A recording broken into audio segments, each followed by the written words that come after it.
Здравейте, сега пак от Джанго 1. Да, парк Розариум. В момента няма никой. Спокойно е. Сухо е. След големите потопи и дождове.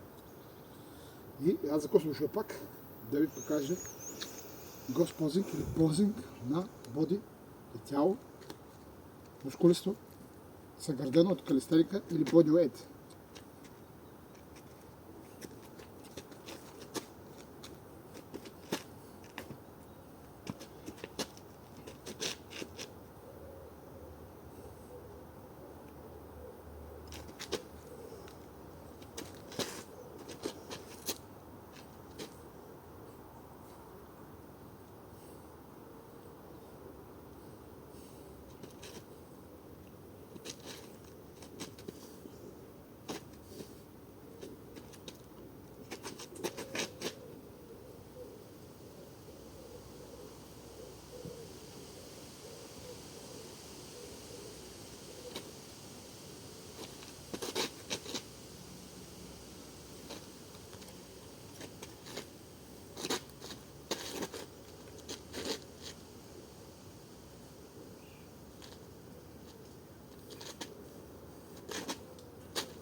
All back, долу свърши.